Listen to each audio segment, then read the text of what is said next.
ಬನ್ನಿ ವೀಕ್ಷಕರೇ, ಮುಂದಿನ ರಾಶಿ ಸಿಂಹ ರಾಶಿ. ಸಿಂಹ ರಾಶಿಯ ಒಂದು ಜುಲೈ ತಿಂಗಳ ಮಾಸ ಭವಿಷ್ಯ ಹೇಗಿದೆ ಅಂತ ತಿಳ್ಕೊಳ್ಳೋಣ.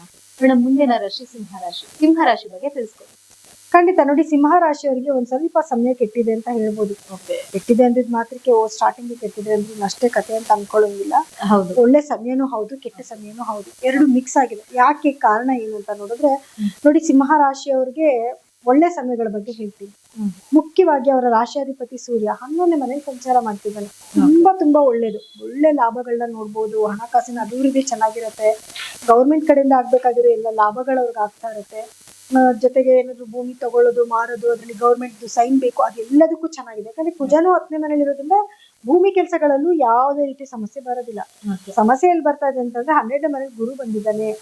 ಸೊ 12ಕ್ಕೆ ಗುರು ಬಂದಾಗ ಏನಾಗುತ್ತೆ, ಸ್ವಲ್ಪ ಇವ್ರಿಗೆ ಶುಗರ್ ಆಗಿರ್ಬೋದು, BP ಆಗಿರ್ಬೋದು ಇಂಥ ಕಾಯಿಲೆಗಳು ಬರುವಂತ ಚಾನ್ಸಸ್ ಜಾಸ್ತಿ. ಇನ್ನು 16ನೇ ತಾರೀಕು ನಂತರ ಸೂರ್ಯನು ಕೂಡ 12ಕ್ಕೆ ಬಂದಿರ್ತಾರೆ. ಲಗ್ನಾಧಿಪತಿನೇ 12ಕ್ಕೆ ಬಂದಾಗ ಏನಾಗುತ್ತೆ, ತುಂಬಾ ಖರ್ಚು ಜಾಸ್ತಿ ಆಗುತ್ತೆ, ಸಿಕ್ಕಾಪಟ್ಟೆ ಖರ್ಚಾಗೋದು, ಆರೋಗ್ಯ ಸಮಸ್ಯೆಗಳು ಕೂಡ ಬರಕ್ ಸ್ಟಾರ್ಟ್ ಆಗುತ್ತೆ.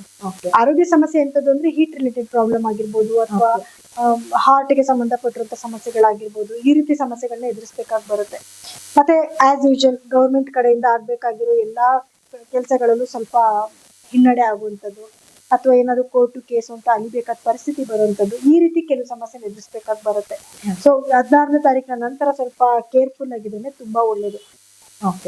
ಮತ್ತೆ ಇವರಿಗೆ 2ನೇ ಮನೆಗೆ ಅಂದ್ರೆ ಲಗ್ನದಲ್ಲೇನೆ ಕೇತು ಮತ್ತೆ ಶುಕ್ರರ ಒಂದು ಸಂಯೋಗ ಇದೆ.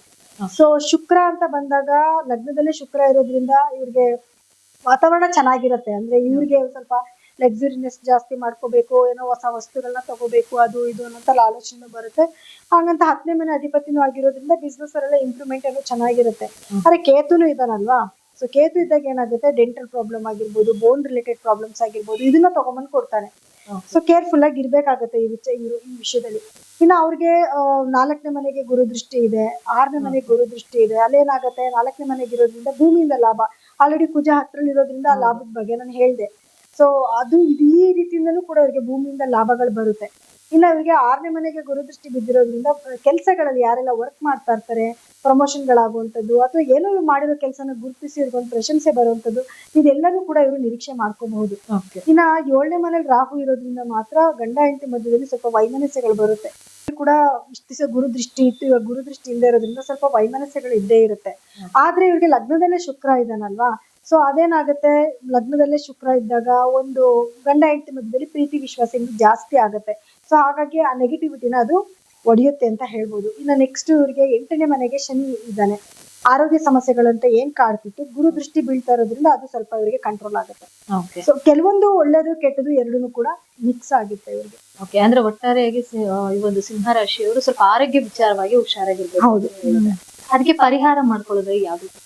ಮೊದಲನೇದು ನೋಡಿ, ಸಿಂಹ ರಾಶಿಯವರು ಯಾವಾಗ್ಲೂ ಅಷ್ಟೇ ಸೂರ್ಯನ ಜಪ ಮಾಡ್ಕೊಳ್ಳೋದು, ಅಂದ್ರೆ ಆದಿತ್ಯ ಹೃದಯನ ಕೇಳೋದಾಗಿರ್ಬೋದು, ಸೂರ್ಯ ಮಂತ್ರಗಳನ್ನ ಕೇಳುವಂಥದ್ದಾಗಿರ್ಬೋದು, ಮತ್ತೆ ಆದಷ್ಟು ಇವರು ತಂದೆನ ತುಂಬಾ ಪ್ರೀತಿಯಿಂದ ನೋಡ್ಕೊಳ್ಳುವಂಥದ್ದು, ಸೂರ್ಯನ್ಗೆ ಅರ್ಘ್ಯ ಕೊಡುವಂಥದ್ದು, ಇದನ್ನೆಲ್ಲ ಮಾಡ್ಕೋಬೇಕು ಮೇಡಮ್. ವಯಸ್ಸಾದಂಥವ್ರಿಗೆ ತಂದೆಯಾಗಿ ಅಥವಾ ತಂದೆ ಸಮಾನರಾಗಿರೋರ್ನ ಎಷ್ಟು ಪ್ರೀತಿಯಿಂದ ಕಾಣಿಸ್ತಾರೋ ಅಷ್ಟು ಚೆನ್ನಾಗಿರ್ತಾರೆ ಸಿಂಹ ರಾಶಿಯವರು ಯಾವಾಗ್ಲೂ ಅಷ್ಟೇ.